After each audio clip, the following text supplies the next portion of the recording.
gorgeous day here in the Irish Hills of Michigan. Take a look at the numbers for this 2-mile racetrack in our Camping World track description. Incredible speeds here, upwards of 190 miles an hour as you enter an 18-degree corner. Relatively flat for these kind of speeds. Yeah, and it's a sharp turn down into turn 3, and you're running, like you said, 190 miles an hour. Action picks up in a hurry. Our Royal Purple race analysis showing 100 laps, 200 miles. See, pit window is about 37 to 42 laps. These guys were not able to top them off after qualifying, so first stop will be anywhere from 32 to 35 laps. And we expect them to do 2 pit stops. Again, look for some green flag pit stops potentially. Let's go trackside. Ray Dunlap. Well, thank you, Rick. The pit sign behind me for Matt Crafton is Mighty Mouse, and it's been that kind of a season for the 88 team. They're the only team that's completed 100% of the laps and the only team that's had top 10 finishes in each of our races. When we look back at Kansas City earlier this year, Matt Crafton went to victory lane. It was a great win for this team, and they have that very same truck with them here today. That truck's got a win and 2 fourth places this season. But when we come to Michigan, it's been an awful rough track for Matt Crafton. His average finish at this track is 19, and he has 4 DNFs. They really have a big hurdle in front of him today. Matt Crafton says, if I get a top 10 at Michigan today, it'd be like a win. Hermie? Well, Ray, when the green flag drops today at Michigan, there'll only be one driver in the field that's been to victory lane here prior in a Camping World Truck Series race. That is Brendan Gaughan in the 62 truck. And they've had a nice season, a lot of top 5s. Have really shown a lot of progress, especially on mile-and-a-half racetracks. But look at the bottom of that graphic. 145 starts since Brendan Gaughan's last win. That was in Texas in October of 2003. This team knows, and most importantly, Brendan Gaughan knows, if they're going to seriously contend for this championship and put pressure on Matt Crafton, they need to go to victory lane starting today. Rick? Thanks, Hermie. Where else in sports can you talk to the main athlete about to compete than right here in NASCAR? Phil? Let's see if we can talk to Brendan. Hey, Brendan Gaughan. Phil Parsons up in the Fox Sports 1 booth. You got a copy? Gotcha, Mr. Parsons. Welcome to Fox Sports 1. Happy to be here. Well, welcome yourself. Hey, you know the way to victory lane here. You did it 10 years ago in dominating fashion. I talked to you yesterday. You said you had a great truck. You got enough to get there again? I think so, but first I got to say happy anniversary to my wife. I've got my side job on my anniversary day, so happy anniversary, Tatum. I think our South Point Chevrolet is going to be definitely quick enough. Can't believe we qualified this far up front. You know, that's not normally me and Shane Wilson's MO. We're normally 6 to 8, 6 to 10 type range, but this thing was great in race trim and dead neutral behind people. Hopefully it stays that way today with the heat of the day and the grease, and we'll go try to be fast. All right, buddy. Good luck.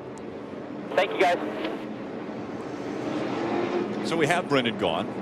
Got to be one of our favorites. We're riding along with a few different drivers. Guys, take us through those. We're going to ride along with Ryan Blaney. He has hundreds of Cooper Standard guests here to cheer him on. He's our most recent winner from Pocono a couple of weeks ago, and will start his Ford from the 19th spot.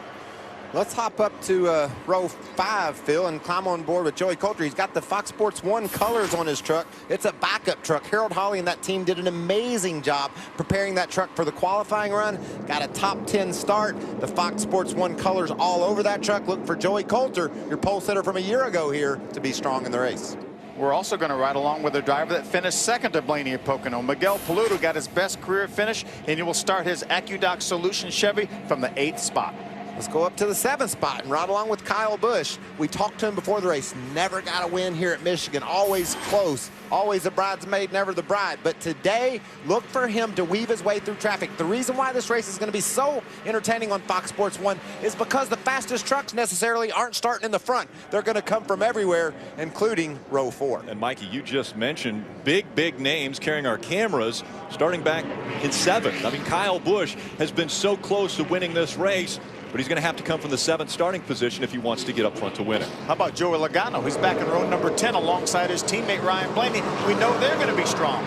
Jeb Burton has decided that the outside line is where he wants to start this race. He has the choice after winning the pole earlier today. So Jeb Burton will bring the field to the green flag from the outside row or outside line of row number 1. Joey Logano, as you mentioned, starting back in the 20th position. Logano has won in the Nationwide Series. He's won in the Cup Series, but he's never won in the Truck Series. 23 drivers, including you, Michael Waltrip, have won in all 3 of NASCAR's top 3 series. Joey Logano wants to add his name to that list.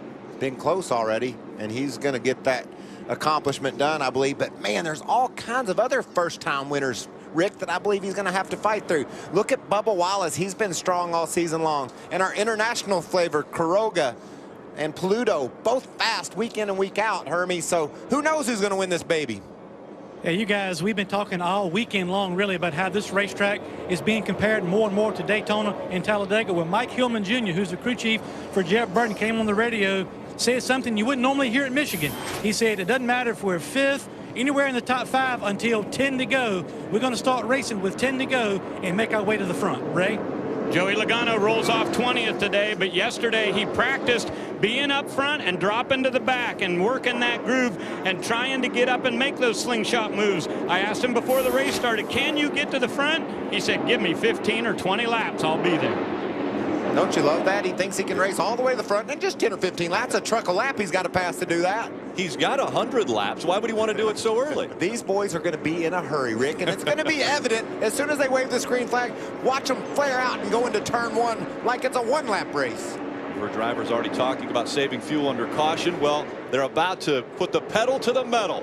Green flag is in the air. We're underway from Michigan.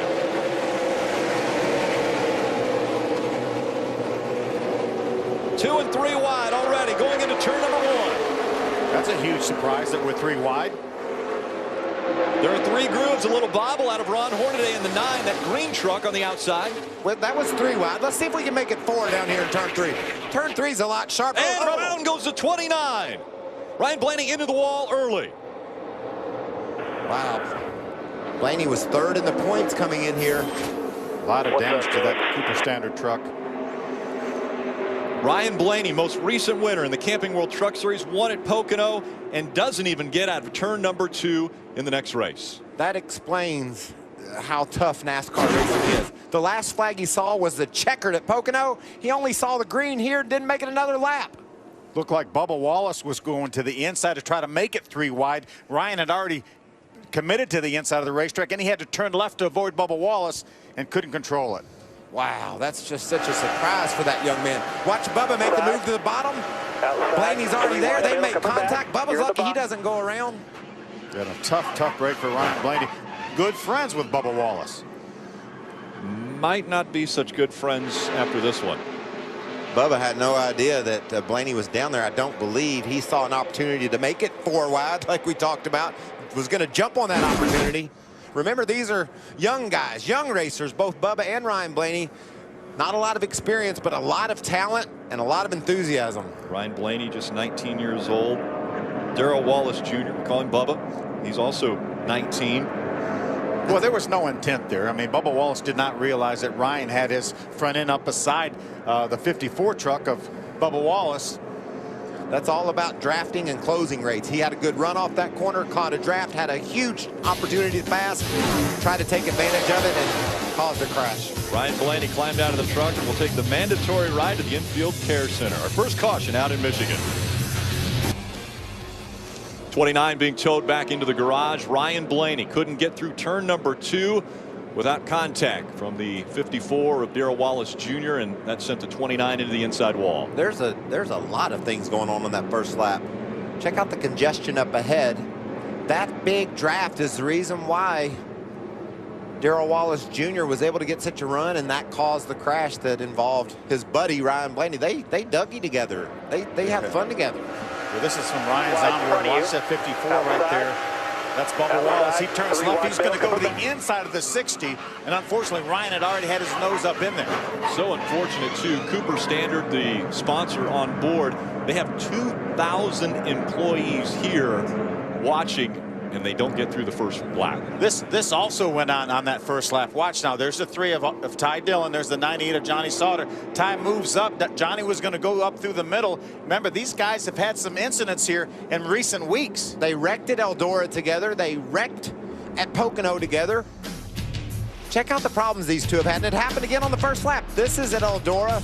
Ty squeezes Johnny up into the fence. They had words afterwards. And then later in the race, more contact. This happened several times. That's Pocono. That was Pocono at 190 miles an hour there. That's a little bit different than Eldora. You can see Johnny Sauter comes up to discuss his displeasure with Ty Dillon's move, and it continues after the race. But on the first lap, there was some damage to the 98 truck of Johnny Sauter. Talk about in practice leading up to the race today, he has one of the fastest trucks in Michigan. He's already bent his fender. You saw the contact he made with Ty Dillon. That could hurt his chances today. NASCAR's added one more lap of caution so that they can continue to clean up the track. So we'll take a quick break and be right back for the green flag coming back out here at Michigan.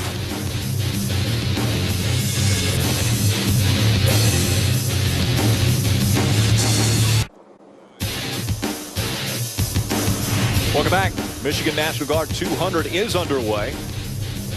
4 of the 5 laps complete have been completed under caution. The first caution came out on lap number 1. Ryan Blaney goes into the inside wall after a little help from Darrell Wallace Jr. in the 54. A lot of damage to that 29 truck. Does not have a did not finish a DNF this year, so hopefully his guys can get to work on that truck and get it back on the racetrack. Came in here 3rd in points after a big jump at Pocono. I bet you Brad Keselowski says, let's get that fixed for our 2,000 sponsor folks that are up in the stands so they can at least see us make some laps. We're racing for a championship too. Every point matters. Jeb Burton once again chooses the outside line for the restart. Green flag back in the air. We're back underway. Johnny Sauter starting at the back of this big snarling pack, trying to work his way back to the front. Fast truck, and it got damage on the first lap, along with obviously what happened to Blaney. Also got a little bit of fuel in that 98 truck. That could work out well for him. What about Kyle Busch? He decides to take him 3 wide on the high side, drives around the outside. Brendan Gaughan trying to make that lower line work. Here comes Miguel Paludo up the bottom. He's that green and black truck. And there's the red and black truck 31, his teammate right behind him, James Buescher. And look at Max Gresham in that 8 truck. He pushed up through the middle, making a strong run early in the going. Jeb Burton, chased by that 88 of Matt Crafton, will lead this green flag lap. Joey Logano in that blue truck down on the bottom below the white line, making it about 4 wide. Yeah, look at him go there. Logano in the 19 makes the move on the inside of Joey Coulter, who we're riding along with. 3 wide in front of him. Look at all the differing speeds. You get in a corner with a bad... Oh! John West Townley in the 7 truck. He almost spins around right in the middle of that pack. That's loose right there. Big time West was down on the bottom of the racetrack, luckily, because he had to turn hard left to save that truck. I talked about the differing lines. That was a great example. You could see Hornaday, he was up the track a little bit. His speed through the center of the corner was much greater than Kyle Busch, who drove to the bottom of the track to try to make the move. And look at all the ground he's losing now on the straightaway. Hornaday, Brendan Gaughan, all those trucks, Max Gresham get around Kyle Busch. Top 2 trying to pull away from the rest of the pack. It's Jeb Burton out front, Matt Crafton, Timothy Peters, Ron Hornaday, and Max Gresham, your top 5. That last lap that Jeb Burton ran was faster than the old track record set last year. And he's happy right now. Jeb Burton is leading the race. You'll be like, yeah, right, Mike, I know he's happy. He's leading the race. But we're wondering how that truck will react when it gets back in traffic, if it ever does. He had such lightning speed during qualifying. Won the pole by 2 or 3 tenths of a second. And that means his aerodynamic package is really tuned up. Tuned to the nth degree. We saw John West Townley get loose right here. Watch the 7 truck on the bottom of the screen. That is loose. That is really loose. That's about 30 degrees loose right there. We're wondering if Jeb Burton gets back in the traffic, how his truck's going to react. Will it do what Townley's does? You can see the truck on the outside of John West Townley. Sideways he goes. Brendan Newberry in the 24 was just on the outside of the 7. A lot of times on 1.5-mile tracks, and now we're seeing it on this 2-mile track, when a truck goes close to you on the outside, it sucks the air off of that spoiler and gets you loose. Looked like John West Townley experienced a little of that coming out of 2. See Max Gresham, that black and blue truck there, number 8 on the inside, pulling Miguel Paludo in the 32 truck to get by Ron Hornaday, who's driving the 9. 10 laps complete. Burton out front, Crafton running second. Then it's Timothy Peters, Kyle Busch, Max Gresham, your top 5. Miguel Paludo has dropped back to the 7th spot now as Hornaday's moved up to 6. Ty Dillon, Joey Logano, and Herman Quiroga, your top 10. Let's go into the infield to Ray Dunlap. Well, thank you, Rick. Every sport has highs and lows, but it's hard to imagine what this one's like. From victory lane at Pocono, then to the first truck out. Ryan, how in the world does that happen? I don't know. You know, from my perspective, it looks like 54 just turned left on us and wrecked us. I'm not sure. I haven't seen a replay. I don't know if he got hit from above or what, but I know he just came across our nose and unfortunately put us in the wall. So it was just disappointment. I know we would have had a great truck today, and I thought we would have raced really well. And it's just unfortunate, you know, like you said, going from high highs to, you know, dead last here in truck racing being wrecked. But, you know, this BKR team will fight back, and we'll get our Cooper Standard 4 and back up and running pretty good here soon. All right, good luck to you. He moved up 5 spots in the points after that win at Pocono, but this one's going to be a big blow to the Team 29. Oh, Slow on the track, the 16 of Brett Moffitt. Another big blow, Ray. It looked like Brett Moffitt driving that 16 truck for Shigeru. Who? Yeah, right front tire is down now on that truck. That's Shige Hattori's truck, brand new team. What, left side of your screen, that's the 16 truck. He gets a little bit out of the groove there. He had the 18 inside him and just made a little bit of contact at the exit of the corner. But you saw that truck buff it around when he hit the wall. That's pretty significant contact. He was running 13th position when he got in the wall. Tough break for that whole Hattori team. Brett Moffitt, young driver trying to make laps and learn, and this is going to set him back. We're used to seeing him in the K&N Series, a multi-time winner in the K&N Series, racing for the championship this year. By the way, consistently top 10 drivers are running faster lap times than the old track record was. That's the pace these guys are setting, and so far, Jeb Burton's strategy of being trimmed out and in the front is working perfectly. We finished 11 races already in the 2013 season, and the top 2 in points are currently the top 2 here at Michigan. Jeb Burton is second in the point standings, 52 points behind the guy who is currently behind him, Matt Crafton. We've talked about it. What an amazing season Matt Crafton has had. All top 10 finishes, all 11 races, had that big win at Kansas. He is doing everything right, but all his chasers are saying, well, he hasn't had his bad ratio. He hasn't had any engine failures. He hasn't had any accidents. He said, we're waiting for that to happen as we watch Ty Dillon, the 3 truck, pull right up on the back bumper of the 8 truck of Max Gresham. You know, and it's interesting, Phil, that you say that about Crafton. He has a 52-point lead, but it's a logjam from second all the way back to 10th. So one stumble by Crafton, there's a whole lot of guys that come into this championship battle. And that's what a whole lot of guys are counting on happening. How about Darrell Wallace making the pass on the 57? It looks like Norm Benning a little bit slow on the track now in that 57. But Darrell Wallace Jr. in the 54 had to go all the way down to the bottom of the track to get by. We see these two continue side by side. Ty Dillon in the 3 on the inside, trying to get by the 8 of Max Gresham on the outside. And Jennifer Jo Cobb in the 10, slow on the apron of this track. See if she can make her way all the way back around to pit road. It's going to be difficult if she's not under power to get back to their caution. Like is out now. They realize that she's not going to be able to get back around.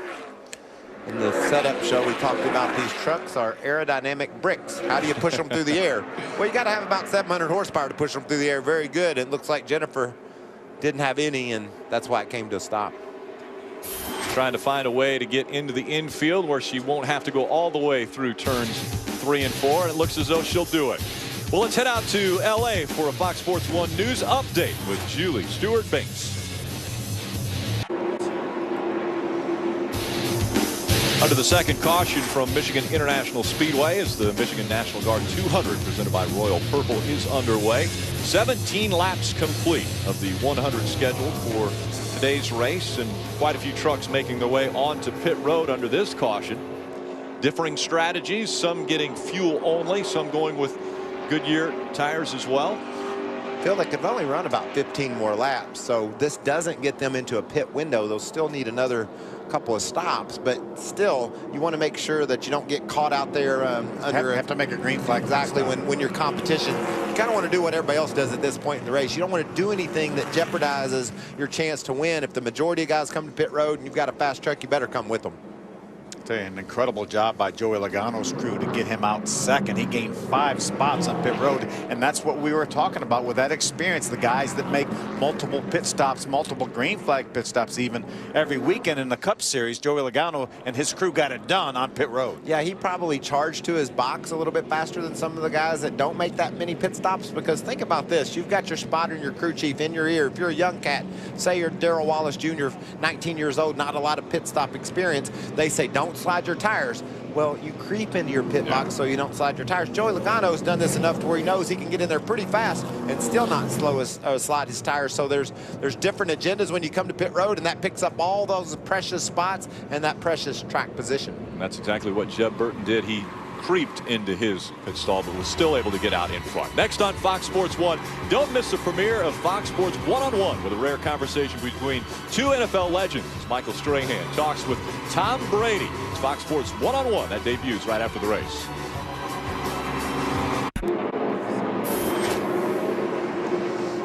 Michigan National Guard 200 presented by Royal Purple, about to go back to green. 19 laps complete of the 100. Jeb Burton's been out front. He had the fastest truck, set the track record in qualifying earlier, and has been able to check out on the field once the green flag goes in the air. Looks like he wants Joey Logano's lane. Crowded Joey down and faded up. You want it both, outside and inside. Look at Timothy Peters in that green truck diving to the bottom and bringing Joey Coulter with him. That's what we talked about, fanning out 3 and 4 wide. It's going to happen on every restart. Jeb Burton's going to have his hands full right now. Joey Logano wants that lead. But he's going to have a strong run on that high side with Matt Crafton pushing in that yellow truck. Those two will go straight to the front. Jeb Burton able to sneak past that 19 of Joey Logano as he drops back to almost 5th as they enter 3rd. Yeah, Matt Crafton was the first truck off of pit road that put 2 tires on, so he came out 4th with 2 right side tires. It's a good call. It takes about as long to get 2 tires as it will to put that much gas in it. Look at that draft. Kyle Busch to the bottom. Look at that speed, 189 miles an hour. And he's getting past. Slingshot move. He tried to get by that 19 of Joey Logano. Didn't make the pass, but now on the bottom of the track, making up ground, a little bit loose. Hangs on to it. He was wide open till the moment that truck got loose. And look what it cost him. What about that down the front straightaway? He's running 188 miles an hour and getting passed by another pickup truck on the outside. Kyle Busch drops back in the field. We were riding along. Take a look from the outside. He had never let off the throttle. So right there when that thing wiggled, fortunately, he gave Johnny Sauter, the 98 truck, enough room on the outside. Now he tucks in behind the 31 of James Busher.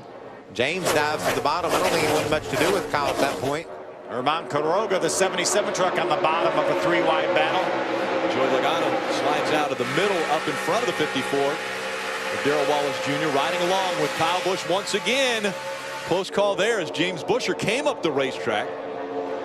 There's a black and orange number 3 truck of Ty Dillon on the inside of James Busher in the 31 truck. Jeb Burton continues to lead at Michigan. Got Matt Crafton tucked in behind him.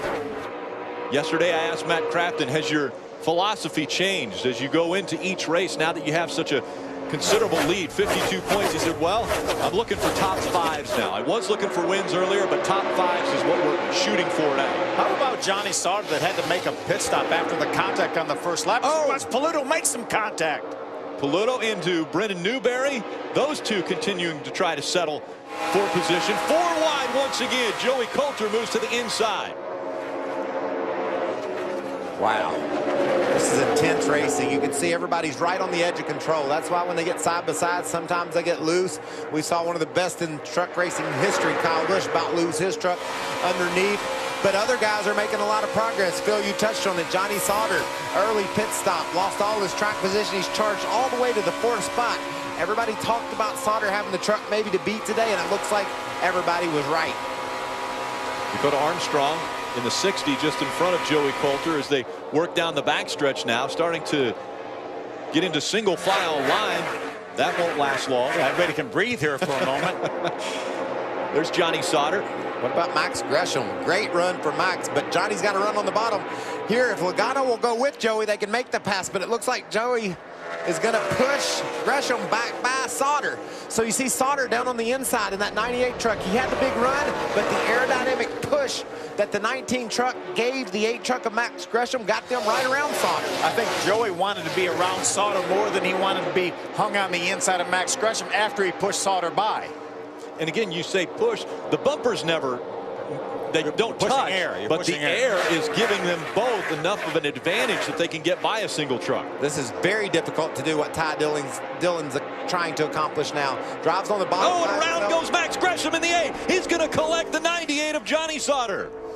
Also in that, it looks like the 19. No, the Bubba 54 Wallace. of Bubba Wallace is involved. Boy, the tough luck continues for that 98 of Johnny Sauter. That was just a tough break. Gresham in the 8 truck spun around, and there was nowhere for Bubba Wallace in that 54 or Johnny Sauter to go. All three of those guys running inside the top 10, third, fourth, and sixth when the contact happened. Well, a lot of damage to Johnny Sauter's Toyota. Wow. Carolina Nut Company 98 of Johnny Sauter will make his way into the garage area to work on the back end of that truck. And this is the truck that started that. And it doesn't look like there's damage to the 8, but there's got to be a little damage to the left side. Oh, there's definitely damage. Just goes around coming off the turn. Just got loose. The 19 of Joey Logano pulled up on the back bumper. He got loose, and Johnny had already come in. Johnny may have been able to avoid him by turning left, but Bubba Wallace was there with nowhere to go. Yeah, Johnny had it woed up, and it looked like had a real shot at getting on the bottom. Boy, Ryan Sieg does a nice job at 39 truck avoiding them. Another look at the 8 getting sideways. Yeah, I'm like you. I really think Johnny Sauter had slowed his speed enough that he was going to be able to turn around them, but when Bubba got there, Bubba had no idea. He came along late, ran into Johnny. Right side of the truck looks good. Left side of the truck, not so much. And there you see the 54 of Darrell Wallace Jr. also caught up in this, as well as the 98 of Johnny Sauter. One of the best trucks, the 98 of Sauter, gets caught up in this mess. Close call there. The Toyota Care of Kyle Busch. Wednesday, Fox Sports 1's coverage of NASCAR moves to Bristol, beginning with 2 sessions of Camping World Truck Series practice, followed by Camping World Truck Series racing. Fox Sports 1 is America's new sports network and your home for complete NASCAR coverage. Under caution once again at Michigan International Speedway. This time it was Max Gresham in the 8. Got sideways, collected the 54 of Darrell Wallace Jr. as well as the 98. See, Max just gets a little bit loose with 19 truck right up behind him. Johnny Sauter had slowed down, was getting ready to turn underneath Max, and Bubba came along, made contact, and pushed Johnny into the 8 truck. Ryan Sieg in the 39 took evasive action. He was able to go through the grass and didn't have the dejected look like Darrell Wallace Jr. does. 30 laps in the books of this 100-lap race for the NASCAR Camping World Truck Series. Johnny Sauter came on the radio as he was making his way back into the garage area and said, if we ever get to race this thing, it's going to be good. He felt very confident with this truck. The only problem was he got caught up in an incident not of his making. Yeah, and Johnny helped direct the repairs of this truck. He said, I got hit on every corner. The toe in, the front end wheels still feel like they're lined up, so it's just gonna take a lot of body work, but I think Johnny feels like he's gonna get back in the race, and contrary to what Ryan Blaney thought when we interviewed him earlier, he's out. His truck is torn up too bad to continue, so tough last place finish. It's a shame that they couldn't have just pieced it together and run a few laps. He'd gained a lot of spots, but not in the cards today. Hermie, what's going on with Brendan Gaughan? Well, we got a heck of a battle up front all day, but one driver who's not been a part of that is the 62 of Brendan Gaughan. He qualified second, but dropped right outside the top 10 in the first several laps. The reason? Way too loose. Cannot get the truck turned, getting down into the corner. They've been on pit road a couple times, and most recently, the last lap, they came back down pit road, made a chassis adjustment, and even changed the length of the quarter glass on the right side of that 62. You guys may want to talk about aerodynamically what that may do, but they're trying to get this 62 truck tightened up to the racetrack so Brendan Gaughan can move back towards the front. You know, it's interesting. We had 2 trucks on the front row, the fastest 2 in qualifying, obviously. We thought maybe there was some aerodynamic advantage to their trucks. They were slicker, maybe trimmed out more, and that's why they were so fast. We saw one of them go straight to the back, Brendan Gaughan. He couldn't hold on to his truck. That makes a lot of sense. But the other one, Jay, our pole sitter, he was able just to drive away. Jeb Burton drove away from folks. He's been in that clean air. It'll be really interesting to see when he gets buried what happens to Jeb Burton. Is his truck going to be as evil as Brendan Gaughan found his to be? And remember, Brendan was surprised that they qualified so fast because they had some downforce built in that truck. But now they're putting some more downforce in it too, as Hermie was reporting. These restarts have been so entertaining, and Jeb Burton just needs to keep getting those solid restarts so that he doesn't have to worry about what his truck's like back in all that mess. Jeb Burton has had help from the truck behind him. Last time it was Matt Crafton that pushed him out front. Now he's going to have Kyle Busch behind him. I'm not so sure Kyle Busch is going to want to help as much as he's going to want to get by Jeb Burton early. Well, he's going to push the heck out of him. He's going to get that push. I can promise you that. And if Kyle sees a way to drive around the outside of Jeb, then he's going to do that. But I say he pushes him down there toward turn 1 and then sees what he can do with him. But watch back second row, third row, how these trucks flare out and go for that ever-precious track position. We got to pass everybody as soon as we can. Randy Kaiser, our pace truck driver, pulls that truck onto pit road. Field back in the hands of the 4 of Jeb Burton. He's in the outside line. Matt Crafton in the 88 on the inside line. Green flag back in the air. The top 7 trucks stayed on the racetrack. Everybody else came in, put some fuel in these trucks. How about a little strategy, Phil? We got to mix things up. We're going to have some different trucks coming to pit road during different times. This place has got a big Daytona Talladega feel to it. Look at all that pack of trucks, differing strategies. Hornaday with a big run in the 9. That green truck way out of the line was able to keep it going and keep it straight. Now it's Jeb Burton in front of, as you mentioned, Kyle Busch. Now he looks to the inside. Busch tries to take the lead away from Burton. Nice slingshot move by Kyle Busch. He had such a run. All he had to do was turn the wheel left, and the draft just drove him by him. There you go. Kyle Busch in front of the field in Michigan. 3 times he's been runner-up, but never has he gone to victory lane here in a truck. Michael, as you talked about, it's going to be very interesting now how that Ford truck of Jeb Burton responds to being back in some little bit of dirty air. One truck is enough ahead of you to change the way your truck handles, the handling characteristics, because now Kyle Busch, as you can see, he's running into clean, fresh air. His truck is stuck to the road as good as it can be. Burton's in a different circumstance now, and he's got Matt Crafton all over the back of him. Here comes Burton. Jeb don't care. Let me just give it a little whirl down here on the bottom. Burton to the inside, trying to take the lead back away. They're door to door as they work their way across the stripe. Burton leads that lap. But Crafton is going to suck up to the back of Busch and give him a push, but Burton completes that pass. That's impressive. Burton trying to hang on to it now as the 51 with the momentum on the high side tries to get back by. Through 1 and 2, it's Jeb Burton down the backstretch. The 51. Kyle Busch tucks in behind. Pretty strong move by that Ford truck of Jeb Burton. He had 3 Toyotas lined up on the outside, and he was able to drive by Kyle Busch. I don't care where you are or what the situation is. You make a power move around Kyle Busch for the lead of a truck race, that's a good job. That's a little celebrating inside the cockpit of that truck. I just went by Kyle Busch. Jeb Burton's been dominant here. He was passed by the 51 of Kyle Busch just after the restart, but now back in front. The 2 continuing to run different lines. Jeb Burton down to the bottom of the racetrack. Kyle Busch running about in the middle. What about Ty Dillon? He's inside the top 5. He's putting some pressure on the 17 of Timothy Peterson. Great battles inside that top 5. Let's go down to Ray Dunlap. Over the years, Michigan has not been kind to ThorSport Racing, and Johnny Sauter caught up in another one today. What's it going to take to turn your luck around at this racetrack? Well, I mean, I can only drive my truck. I unfortunately can't drive everybody else's truck. So, you know, you just, whatever. Carolina Nut Company, Curb Records, Toyota, everybody at Triad, great motor.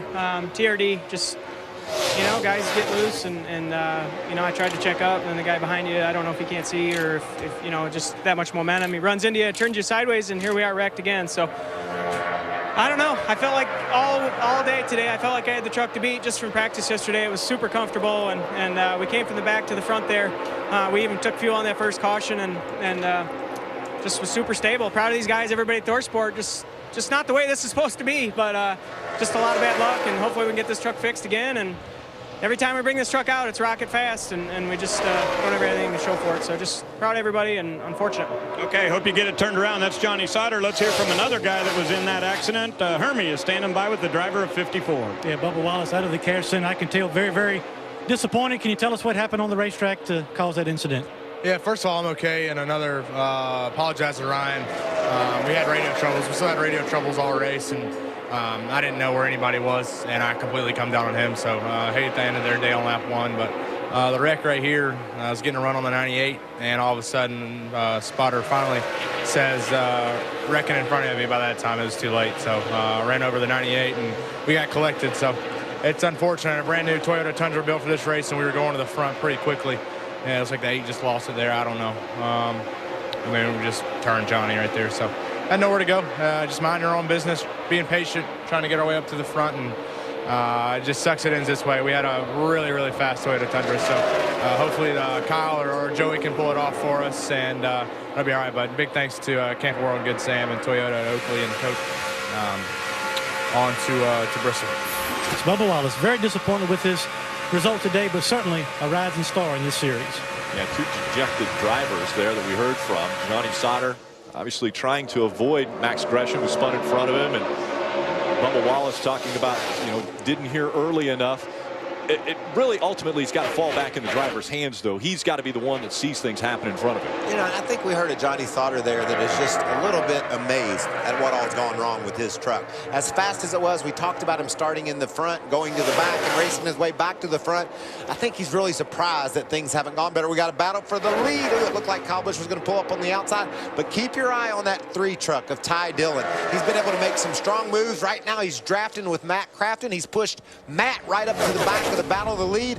Look for Dillon to make his way to the front. Look, diving to the bottom. How about calling it right there? Ty Dillon easily getting by Matt Crafton, so he'll take the position away. Now, Ty Dillon in the 3rd spot. He'll reel in that 51. That may be one of the easiest passes I've seen. I don't know if Ty was that strong or Matt Crafton realized he was being passed and checked up a little bit to give him some room, but that 3 truck looks extremely strong. Yeah, I've been watching him race up through there, and he's making some moves I don't see anyone else making. Here comes James Busher. He's on the bottom of John West Townley. Those guys are racing back in the 7th and 8th and 9th spots. So James Busher, another truck that the word on the street was had a really fast truck in race trim, is making his way to the front. Look at this move Miguel Paludo tries to make on John West Townley. Thought better of it, but had a big run down into turn 1. And you heard him get out of the throttle there. As we were riding along, you could hear him get out of that accelerator, which you don't see a lot at this big racetrack. You've got to keep it down to keep that momentum up, but there he had to check up a little bit because of John West Townley in his line. And a lot of these guys are running a lot of the laps faster than the track record here, and recently with 30-some laps on their tires, they're still running faster than the old track record, again with the same rule package. I think Kyle Busch has been trying to figure out a way around Jeb Burton, and Ty Dillon is going to make him try a little harder. Kyle's going to have company. I believe they will be able to maybe team up and push by Burton because of the speed in that 3 truck.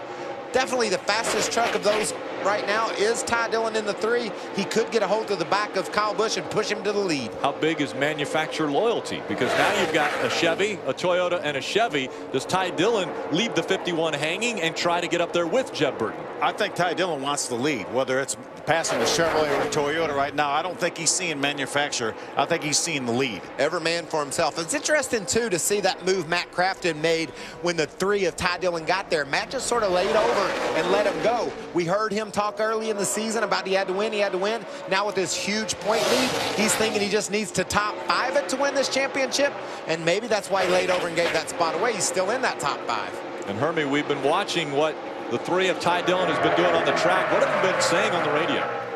Well, to think somebody who's coming through the pack like Ty Dillon, it makes you think maybe they made some big adjustments on their pit stop and made their truck a lot better. But I just asked Marcus Richmond, the crew chief on the 3 truck, when you came down pit road, what was Ty saying and what did you guys do? He said, we made no changes, went back on the racetrack. This track position is what's making the difference. And the closer they're getting to the faster trucks, this truck is really pulling up through the air nicely to give him a good run, especially on the entry to the corners. I believe if that 3 truck can get out front, he may be hard to beat. And right there, the 4 of Jeb Burton moved to the bottom of the racetrack. That opened the door for Kyle Busch. He was able to slingshot by on the outside of Jeb Burton, takes the lead away. I think Kyle Busch was so close to the 4 of Jeb Burton for the last number of laps. I think he was getting that truck a little bit loose, and I think Jeb Burton said, let me get in behind here, get in a little bit of a comfortable spot, work on this thing a little bit on the pit stop, because I think right now he's falling in behind the 3 truck of Ty Dillon. And remember, Ty Dillon is one of the trucks that came to pit road on a most recent caution, so he probably is in a window that he can make it on one more stop. Right now, Kyle Busch, he's last stopped on lap number 17. He's going to have to stop a couple more times. At least 55 laps remaining. We could go with the green-white checkered. 3 attempts at that, so the checkered flag scheduled to come out in 55 laps.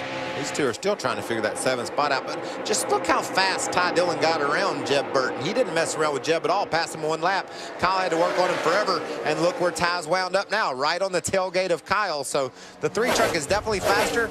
see how long it takes him to grab this lead, or if he is able to do so. Looks to the bottom now, trying to work his way by that 51 of Kyle Busch. When Ty Dillon got his first win a year ago, it was passing the 51 of Kyle Busch, and that was quite a celebration for that young man. Well, we talked a little bit ago how seldom anyone does that, passes Kyle Busch. Ty Dillon did it at Atlanta to win the darn race. That was some great racing in Atlanta. But it seems as though if you're going to pass Kyle Busch or have a chance, it's going to be here at Michigan. 3 second-place finishes for Kyle here at this racetrack. And it also seems if you're going to pass him, it's going to be for the lead, because he usually winds up in the lead. Herman, what's the 51 team talking about? Well, they're a little bit tight right now, Rick. Tight under from the center of the corner on the straightaway. He's having to put too much wheel into the front of it, scrubbing off some speed. But Rick Rent just held up a sign to his pit guys. They're going to pit on lap 57, about 9 laps from now, and put 2 right side tires on and try to free up the 51. Pit strategy early when a lot of these drivers came onto pit road on lap 17. Didn't take tires, just fuel. Battle for the 3rd spot. Jeb Burton had it. Now it's Matt Crafton that will take it away. Looks like Jeb's truck has fallen off just a little bit, and you would expect if you're going to have a handling issue, it's going to be after you get a number of laps on the tires. Remember, Jeb's one of the trucks that last pitted on lap number 17 with fuel only. And as the further he drops back in the running lineup, that's more aerodynamic turbulence he's going to be faced with, and possibly more issues he will experience with his handling. Right now, this race having a green flag run to it. We've gone quite a few laps under green conditions as we see the 62 of Brendan Gaughan trying to get by the 18 of Joey Coulter. Remember, Brendan had to work on his truck. They did quite a few modifications trying to put a little more downforce to tighten that truck back up. That South Point Casino Chevrolet right now on the inside of John West Townley, fighting for the Joey Coulter, sorry, in the Fox Sports 1 truck. Continuing to fight for that 12th spot. Coulter on the outside. Gaughan has to drop back, falls in behind him. He certainly made that truck better for Brendan. Fell back outside the top 20 earlier on, and now he's raced all the way up to 12th place, excuse me, racing for that 12th spot. Kyle Busch is going to cross the stripe, and that will be the halfway point of this race as we see the 19 of Joey Logano on pit road, right? And he gets into his pit stall awfully quickly. He's down all the way at the end of pit road. They're going to put Sunoco gas in this draw-tight Ford, and they're also going to do 2 tires, but they're having a problem getting the right front tire off, working on the fender there a little bit. It is hung up for some reason, and this is going to be a lengthy stop for Joey Logano. Once they get that tire off, they will put it on, but a planned 2-tire stop to try to get quick track position goes awry as they have problems on the right front. We've talked about the clearance, these fenders on the tires, and that's a situation where that tight clearance caused a long pit stop. We talked about how the advantage to the guys with experience, Joey Logano, I'm sure, got to pit road well, but the guys weren't able to get that right front tire off, so that's going to negate all the advantage. He was running 5th when he came down pit road. Yeah, top 2 stay nose to tail. That also will change his strategy moving forward. He'll know that he better get off sequence with these other guys, pit sometime when maybe under caution when no one else does, so he can make changes and not lose that track position. When you understand you have a problem, that's when the crew chief has to go to work. Open up his playbook and say, all right, how can I change up my strategy in order to overcome what we just gave away? Kyle Busch came on pit road on lap 17. Ty Dillon came onto pit road on lap 26. So Kyle Busch will have to make his way to pit road quite a bit sooner than the 3 of Ty Dillon. That's that differing strategy that we saw earlier. A lot of trucks pitted, some didn't. First 6, I think, stayed on the track, and so we're going to see a lot of trucks coming to pit road now. Right when you need a caution. One won't fly, right? That's right. Mentioned the fuel window. In the high 30s, low 40s as far as laps that they can go. And now Kyle Busch, like I said, mentioned he pitted on lap 17. So coming up to his pit window, see the 98 of Johnny Sauter made it back out onto the track. A lot of damage to the back of that truck. 1 lap and back onto pit road. Right now, Ty Dillon is the only truck in the top 6 that pitted after that lap 17 caution pit stop. So I think just about the rest of our top 6 are going to be to pit road here momentarily, and he's going to leave Ty out there by himself. That thing is solid, too. He's getting ready to watch Kyle Busch pill on the pit road and lay down some lap times with the lead. That's got to be a great feeling for Dylan, knowing he's got gas, knowing he's got a fast truck, and knowing he's getting ready to get the lead. No sense in pushing it. You're going to get the lead. Let's let that 51 truck of Kyle Busch come to pit road, because y'all know he's not going to lay over. Kyle Busch will race you till your wheels fall off if he has to. He's not giving up that lead.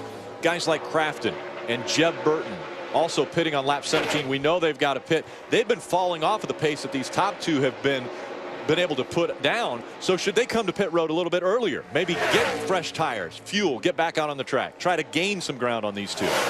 Well, I think right now these guys are running such fast lap times. I'm not sure how much the tires are going to help. So right now, that's what I'm a little bit worried about when Ty Dillon is left on the racetrack running by himself. He's not going to have that draft. These two trucks are running faster than one truck, so Ty may be all by himself on the racetrack, and that may slow down his lap times.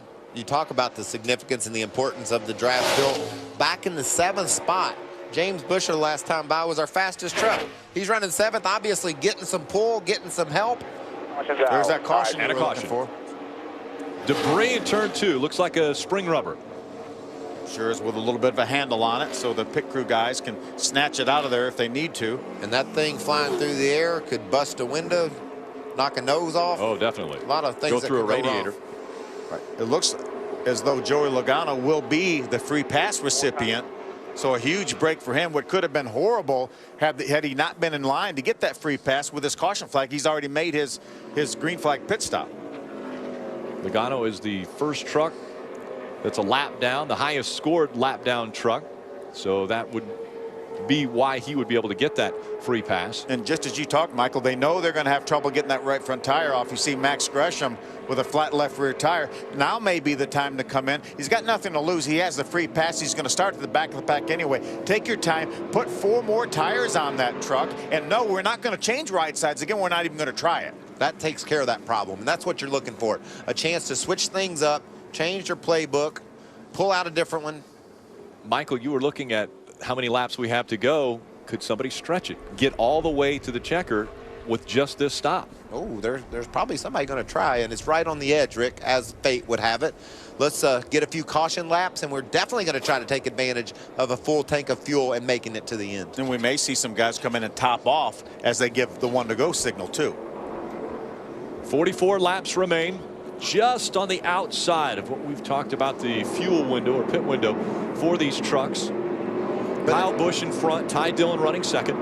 But in NASCAR racing, these smart crew chiefs, they pit when they're on the outside of their window. They know they're going to get a couple caution flag laps sometime between now and the end of the race. That means they've got their pit stop done and they can make it to the end. 4 cautions already in this one as we've passed the halfway point. Trucks on their way to pit road. Ray Dunlap. Timothy Peters just came on and asked his crew chief Butch Hilton, can we roll the dice here and go with 2 tires? He said absolutely not. We need packed full of fuel, so we've got plenty of time to do 4. They'll go up a half a pound on the right rear air pressures, down a half a pound on the left rear. It'll be a 4-tire stop for the Spartan Toyota. Hermie? We'll raise the 3 truck of Ty Dillon on the pit road. They were talking about 2 tires if they stopped on the green, but they're going with 4 tires on this stop. No adjustments. Kyle Busch a little bit tight. Center off. They'll take 4 tires, a chassis adjustment, and some Sunoco fuel in the race off pit road. It's a drag race between Paludo and Kyle Busch. An impressive Miguel Paludo 2-tire stop. And the 51 of Kyle Busch, a 4-tire stop, and those 2 raced off of pit road. Huge problems for Ty Dillon, though. He's still on pit road here. He will lose all the track position. What happened to that truck? Looked like it might have fallen off the jack on the left side. I'm not sure. I looked from our broadcast position. I saw it look like it maybe had fallen off the jack on the left side, but a huge, horrible break for Ty Dillon. Yeah, if you're looking at the nose of that truck at home and saying, that's what's wrong with it, the front end's all off the ground. Well, that's normal. When they're going slow, the nose is up in the air. When they bat the gas and get the aerodynamics pushing down on the truck, it goes down in the front. So that's not it. Looks weird, though, doesn't it? Sure does. We saw Marcus Richmond, crew chief, get down off the pit box. He's got to go investigate what happened here. Looks like the right side, everything went well. Left front tire got away. That's maybe waiting for the left front tire. Oh, they dropped the jack. It either dropped it or it fell off the jack. Maybe the left rear was done and the jack man dropped it, or indeed it might have fallen. And that hurt that truck, I don't believe. It just hurt his track position. But, man, it's going to be interesting to see if this young man can scramble through the field. Fastest truck early. There's that race off you were talking about. Very Rick. tight race there between Miguel Paludo and Kyle Busch coming off of pit road.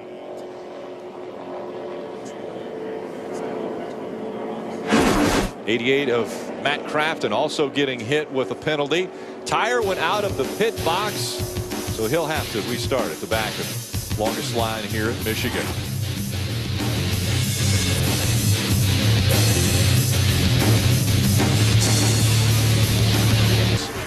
Past the halfway point, Miguel Paludo out in front of the field. He won the race off of pit road. Just 41 laps remain in the Michigan National Guard 200 presented by Royal Purple. We can make it, right, Phil? I think so. Yeah. 41 laps. Especially with maybe another caution, a couple caution laps. Paludo also making the choice of the outside line. They work their way out of turn 4. Green flag back in the air. Kyle Busch on the inside. Paludo with a great restart. Kyle Busch, after he passes the stripe, will fall in behind that 32 of Miguel Paludo. We saw the team of Brendan Gaughan make many changes to that 62 truck. And we saw Brett Moffitt in the 16 truck on the outside there, 4th in line. He hit the wall earlier, and now he's inside the top 5. So some strategy by these teams to get that track position. Miguel Paludo with the lead. Brendan Gaughan trying to squeeze back in line, couldn't quite fit. Wasn't a spot for him, so that South Point 62 Chevrolet will fall back, losing numerous positions on this restart. Battle for the lead. Kyle Busch to the inside, trying to get by Miguel Paludo. We've seen that 32 truck of Miguel Paludo have a lot of speed this year as we watch Jeb Burton dart from out around the 62 truck of Brendan Gaughan. Still door to door, these two racing for the lead as they go to turn number 1. Paludo on the outside, Kyle Busch on the inside.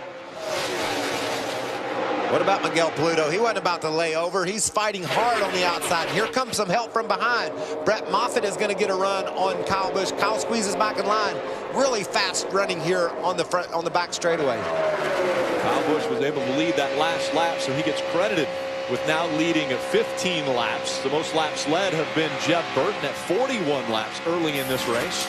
Remember, Joey Logano just got the free pass, and he's already raced his way up into the top 10. Now he's running 4th. Joey Logano in 1 lap made up 4 spots. As you mentioned, just got the free pass. I guarantee he's 3 wide behind him. Trying to go 4 wide. 4 wide as they come out of turn 2. I guarantee Logano's smiling too. You put a truck in the hands of a cat like Joey Logano and let him race up through the field into the top 5, that's a great feeling.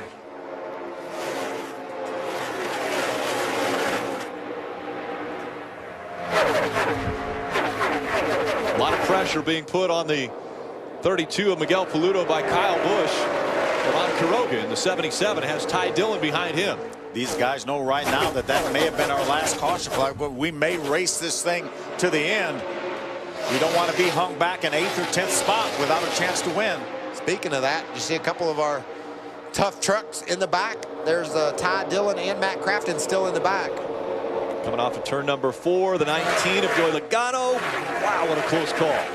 It looked like Max Gresham in the 16 truck lost the front end of that truck, had to squeeze out of the throttle. When he did, Joey Logano just turned left. Brett Moffitt in the 16. Brett Moffitt, I'm sorry. Cat-like reflexes and experience is the reason why Logano was able to slip underneath Moffitt when he slid up. Joey's seen a little bit of everything. He's a veteran at the age of 22. He's a veteran, and yet only 23 drivers have won in all 3 series. Joey Logano hasn't won in the trucks yet. In all fairness, he hasn't run that many races in the truck series. He is running a handful of races this year for Brad Keselowski Racing. Already has a runner-up finish, but hasn't got to victory lane yet. But what an outstanding job by Moffitt and that brand new team for Shiggy Hattori, that 16 Goodyear truck. Oh, John West is around. John West Townley in the 7, trying to stay out of the wall. He does. Now can everyone avoid him behind?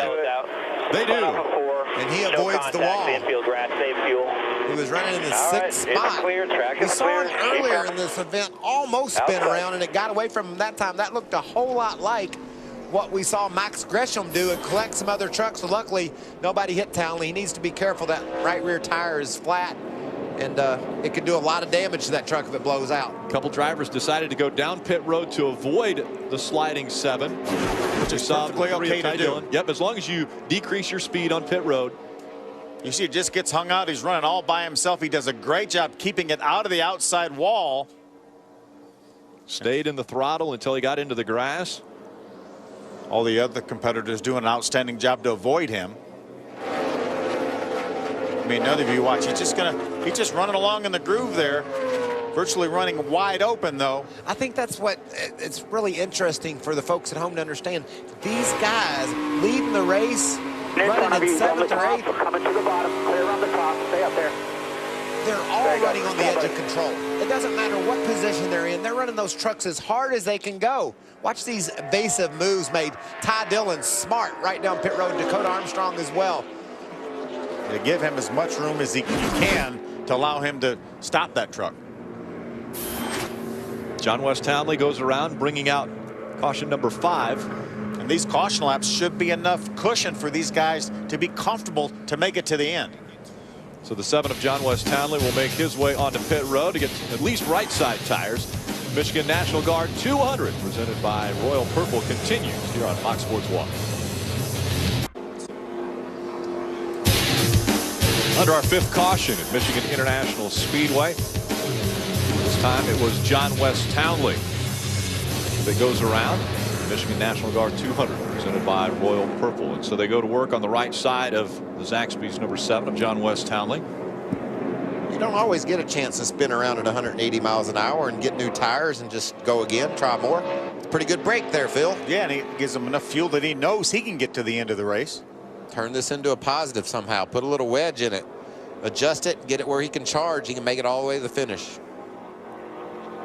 How about Joey Coulter, though, in the 18? Yeah, we're getting Any ready. questions? Getting ready for one to go. Let's see if we can chat with Joey. Hey, Joey Coulter, we've got about 1 lap to go here. This is Phil Parsons up in the Fox Sports 1 booth. Pretty good run so far up in the top 10. So far so good.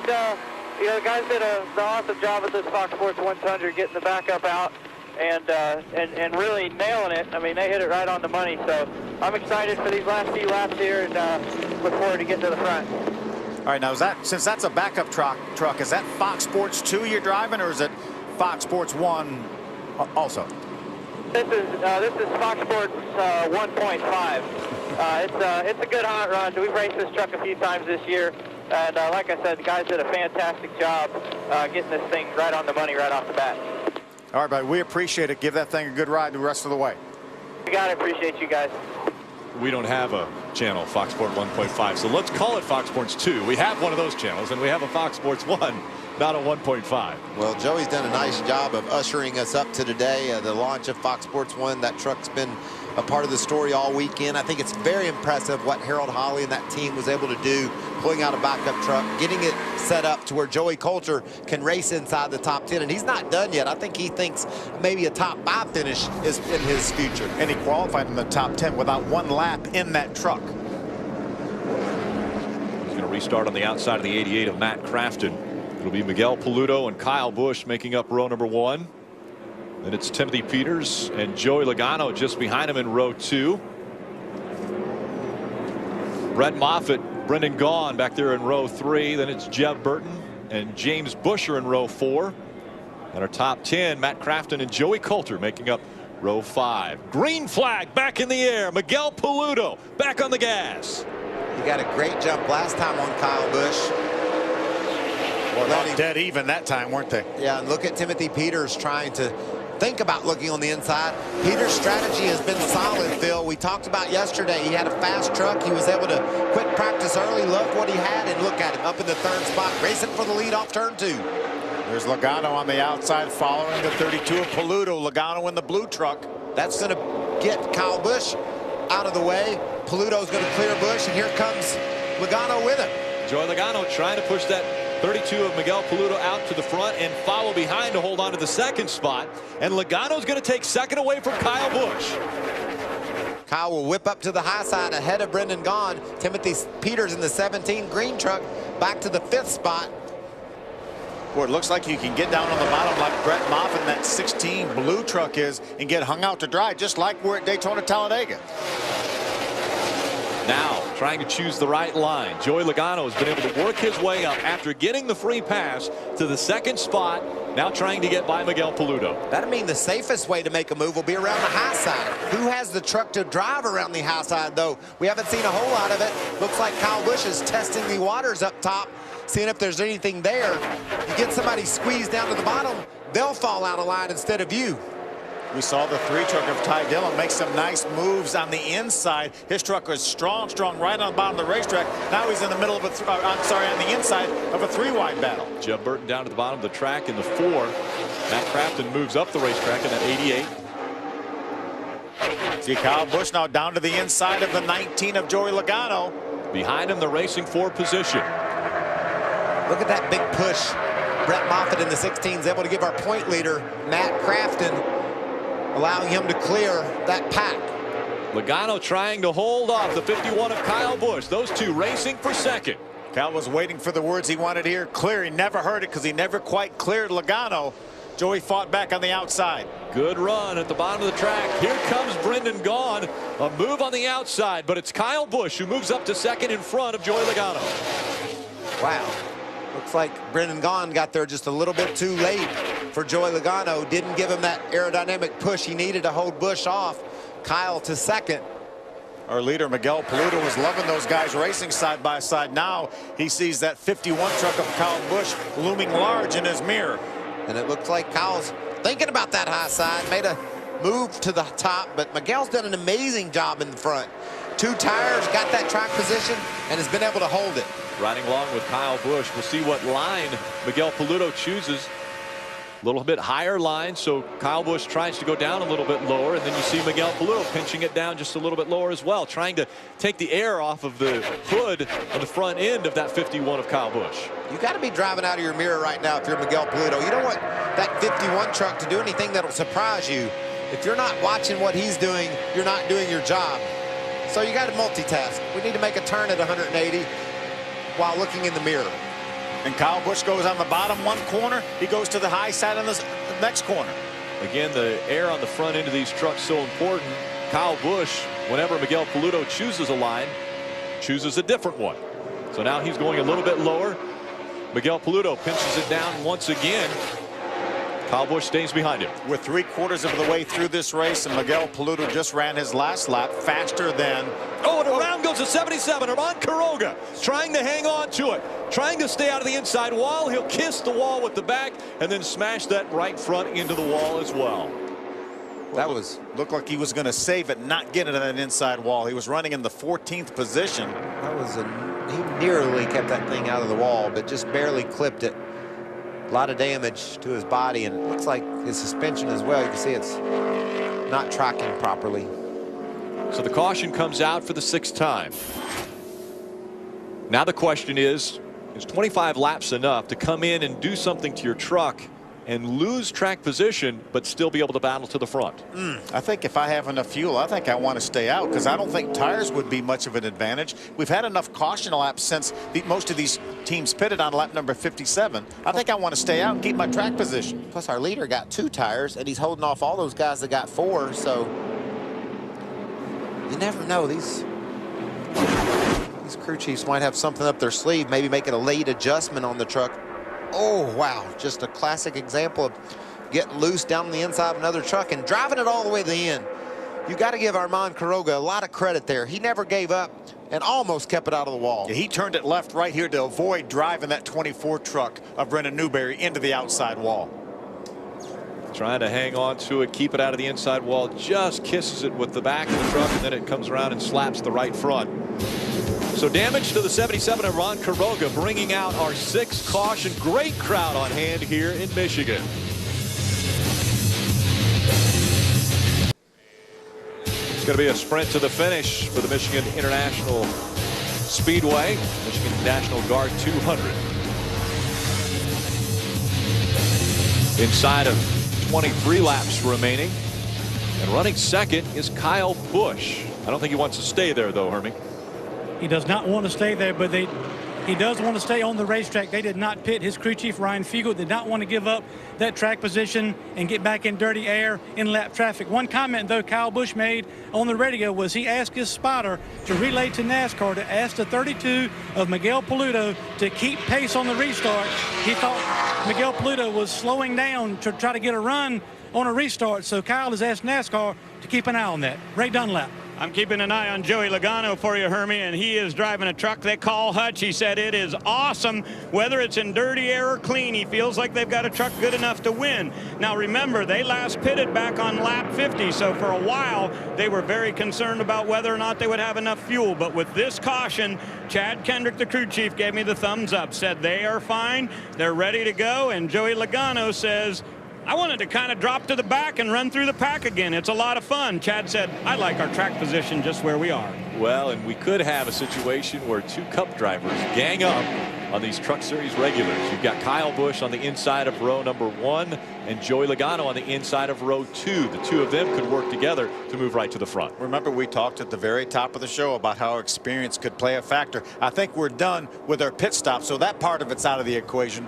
But on track is very much alive. 2 by 2, they come back. Green flag in the air. Miguel Paludo on the outside. Kyle Busch on the inside.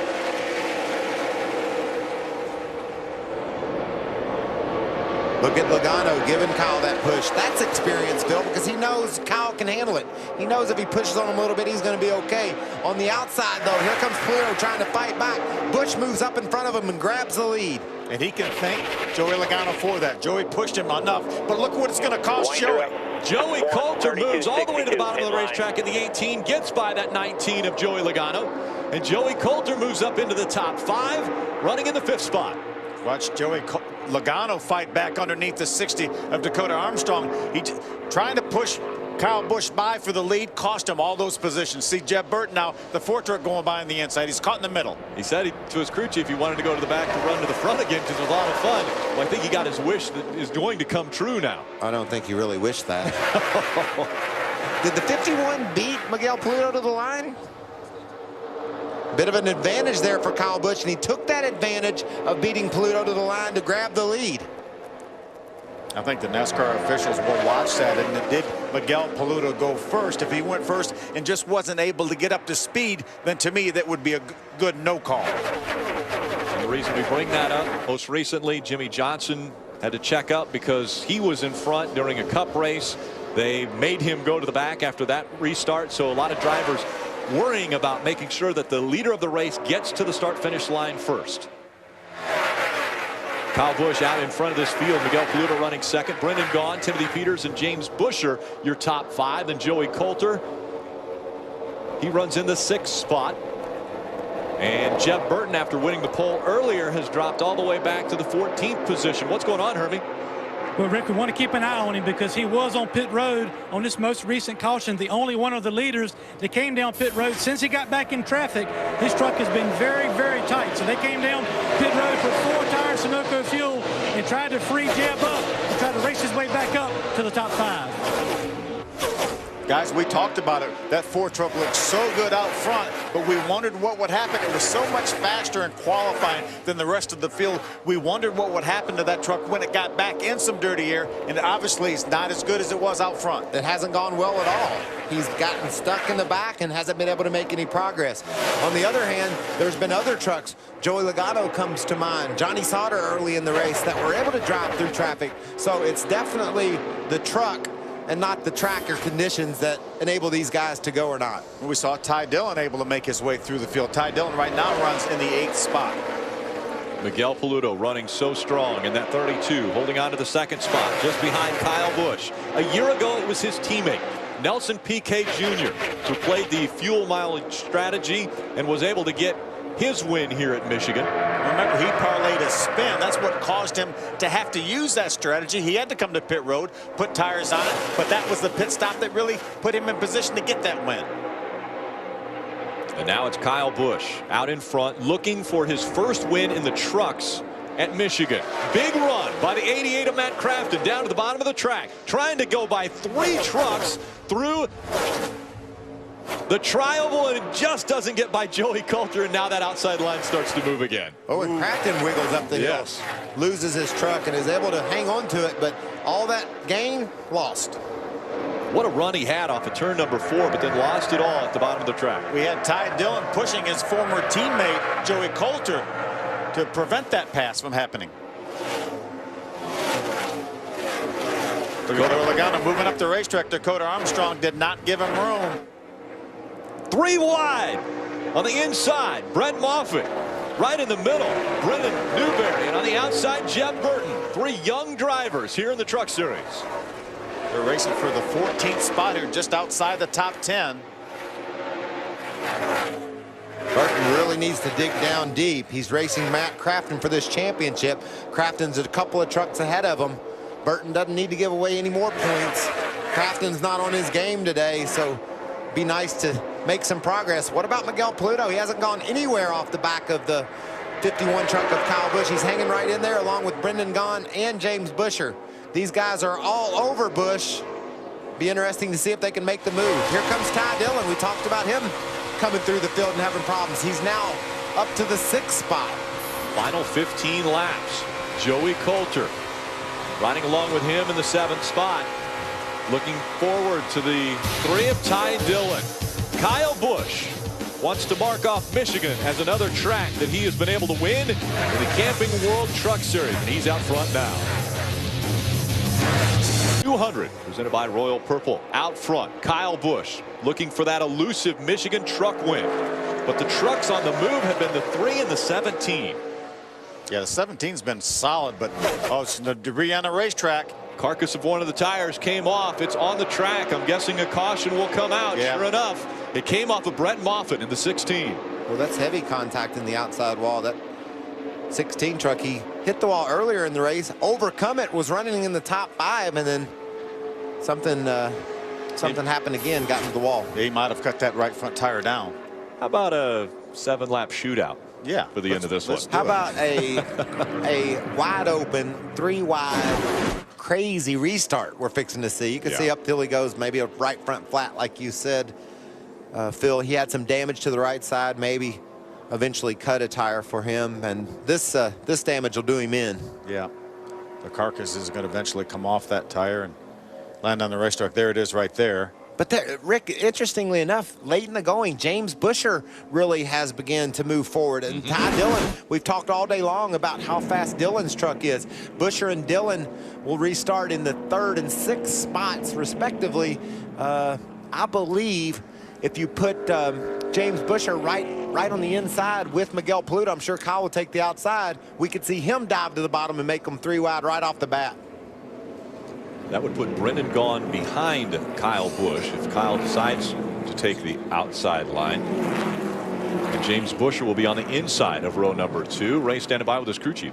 That would be Jeff Hensley, and you told me before the race today you thought there was a pretty good shot you might be able to get up there and go for the win. What are you telling your driver? Well, I mean, he's doing an excellent job, but you know, we got to remember who we're racing. Kyle Busch, he's one of the best there's ever been, but no, the AccuDock Chevy's been really good all day. It's been really good since we unloaded. A little disappointed in our qualifying effort, but it's driving really good. And man, this place is so much like Daytona and Talladega now with the pavement. Goodyear brings such a good tire that track position is everything. We finally got him some track position back there at the end, and I don't know. We'll see. We got our teammate behind us on this restart, so maybe he'll push us by. All right, great run at Pocono. They're hoping for a little more today right here at Michigan. Now let's check in with Hermie with the crew chief of 51. Well, that's Ryan Fugel, and sitting out front looking like you single file to the end, but a caution comes out, re-rack them, start over. Number 1, what do you expect on this restart, and how close are you guys on fuel? I'm sure it's going to be crazy. It's a truck series. That's why everybody likes to watch this series. But got the best restart man in the world, so we should be okay. Fuel with all these cautions, we should be fine. So good for at least one green white checkered, and we'll see what happens. So hopefully we don't get any more, and we finish this thing out with a Toyota Carrera Tundra getting a win. That's Ryan Fugel. He got his guy where he wants him up front on this restart. He will control the pace on the next restart, Rick. He controlled the pace on the last one. Let's take a look at that. This was the last restart. We heard earlier conversations from Kyle Busch to his team about telling NASCAR to tell the 32 truck of Miguel Paludo not to be playing games on the start. I think Kyle felt like he was laying back and getting a jump. And this time you can see they start both at the exact same time. And I think that's why, even though the 51 of Kyle Busch beats him to the line, I think that's why there's no call, and I think it's a great no call. They took off exactly at the same time. Kyle did not jump the 32 of Miguel Paludo, but he did beat him to the line.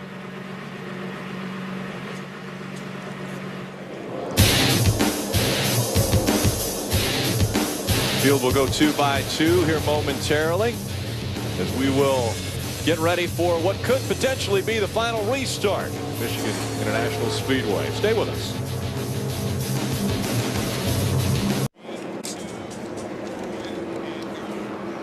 Thanks, Molly. About ready for the end of this one. The Michigan National Guard 200 presented by Royal Purple, winding down the laps. When they come back by, it'll be 7 to go. A sprint to the finish. Miguel Paludo will be on the inside. Kyle Busch will be able to dictate the start or the restart of this. And this race could be won or lost with this restart right here. Yeah. You've got to do your job all day long to win a NASCAR race. Doesn't matter what the circle. If you're Kyle Busch or if you're Miguel Paludo trying to win your first race, or Kyle trying to win his 30-some race, if you do anything wrong, you won't get to victory lane. Your team has to be perfect on pit road. We saw issues with the 3 truck of Ty Dillon on pit road. He's back in the 6th spot.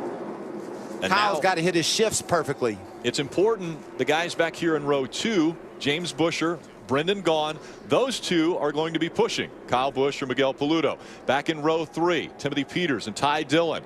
Row 4, Joey Coulter, Joey Logano. And back in row 5, Dakota Armstrong and Matt Crafton. So side by side, Kyle Busch on the outside, Miguel Paludo on the inside. Green flag back in the air. We're back underway. 6 laps to go. Great start by Paludo. He's able to stay wheel to wheel with Kyle Busch as they head toward turn 1. He's getting a push from his teammate, James Buescher. Got to get down here, not back off that throttle.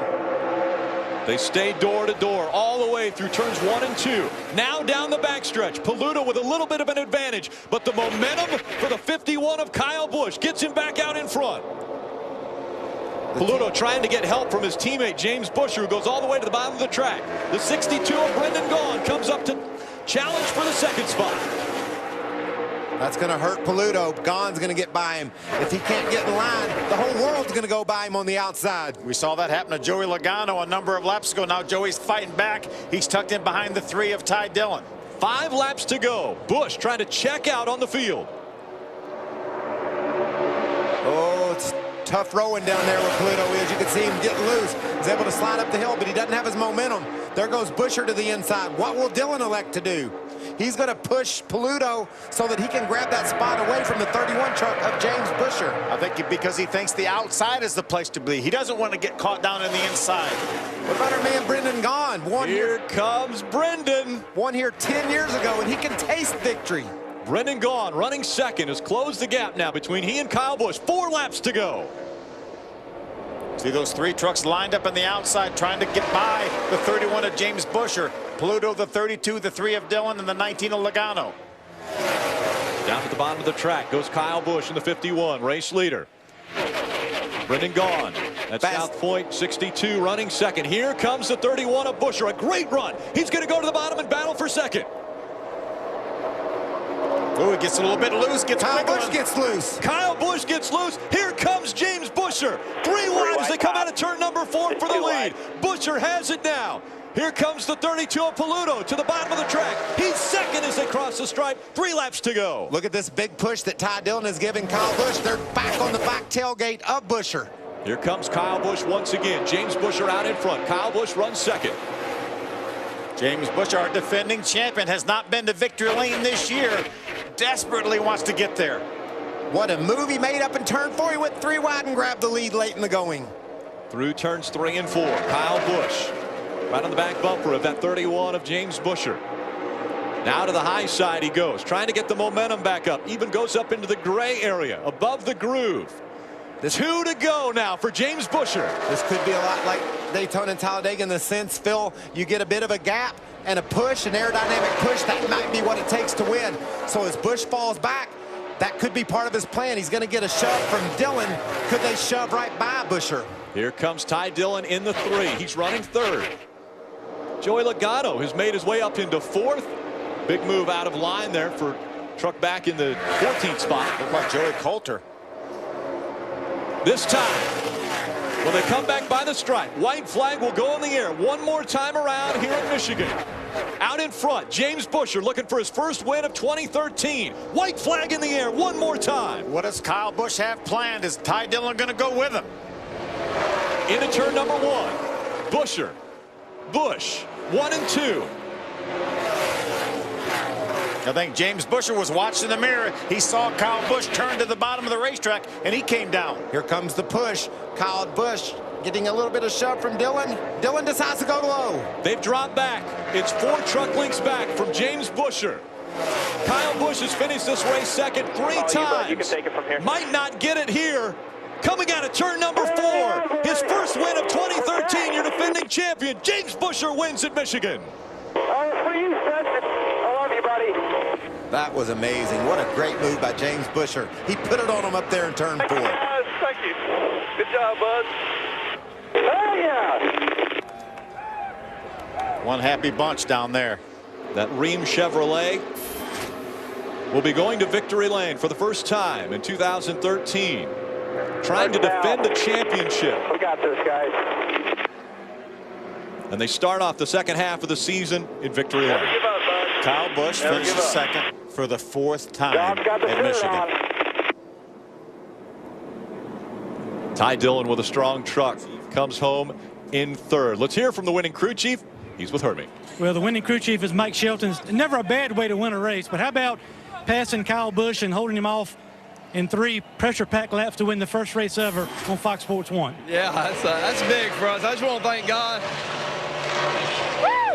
I'll thank my family. I mean, we've been struggling this year, and nobody's give up. And everybody's working hard, digging deep. Our whole team is strong right now with the 4 and the 32. I mean, apparently they kind of messed Miguel up there. Let Kyle have that restart there. I didn't think that was quite fair, but just hats off to everybody at the shop. Everybody's working hard. Let's go celebrate in victory lane. Thank you, bud. That's Mike Shelton, the winning crew chief here at Michigan. It's been a long time coming for this celebration. The Ram Guts and Glory pass of the day. Oh, what a move it was, too. Look at this. Down to the bottom, you can see the 51 leader, Kyle Busch, a little loose. They go 3 wide, and James Buescher comes out with the lead. And, man, his job wasn't done yet, was it, Phil? No, sure it wasn't. Then they go 3 wide again. Miguel Paluda with a nice move to the bottom. Ty Dillon, the 3 truck, pushing that 51 of Kyle Busch. Look, Buescher was sideways when he started making this pass. That's how you make a pass. He drove it in there, got it sideways, and came out with a lead. Hanging it right on the edge was James Buescher, and that's Guts and Glory. James is going to be able to celebrate with his family in victory lane. Stetson, their son. That's his 5th win in the Truck Series and the first on anything but a mile and a half. And it's even faster than a mile and a half. He likes to go fast. He's like Ricky Bobby, I want to go fast. He did just that. Then took a shortcut to victory lane. When you're the winner, make your path to victory lane the best way you can. And once again, they say always the bridesmaid, never a bride. Second place, Kyle Busch with Ray. Kyle, second place again here at Michigan. That makes number 4, but boy, that looked like a lot of fun racing out there. It's never fun unless you win, but I don't know. Toyota Care Tundra was great today. Really, really fast. I don't know where Buescher came from, but you know, he got by us, passed us, beat us, so that's all there is to it. Okay, Kyle Busch will get a second. James Buescher back in victory lane. Let's hear from him, and Hermie Sadler is there. James Buescher, our defending champion, back in victory lane the first time.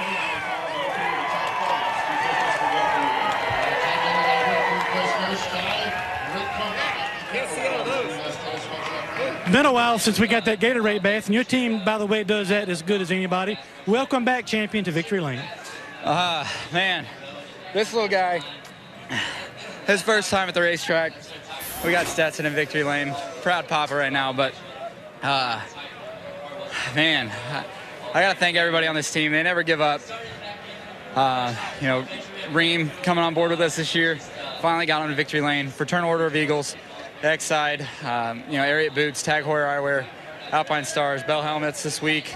My wife, all her support, take care of this little guy while I'm racing, and you know, happy to get back to victory lane. And knew yesterday we had a shot at it, but man, the first half of this race was tough, and we couldn't catch any breaks and couldn't get in position where we needed to be, and it was just a tough battling through traffic, and we got the balance right and figured out where I needed to position myself to make passes, and you know, it was entering turn 3. I did it the last 5 guys I passed was entering turn 3 and finished it off turn 4. So can't say enough about these guys. They never give up, and you know, got to go after that championship now.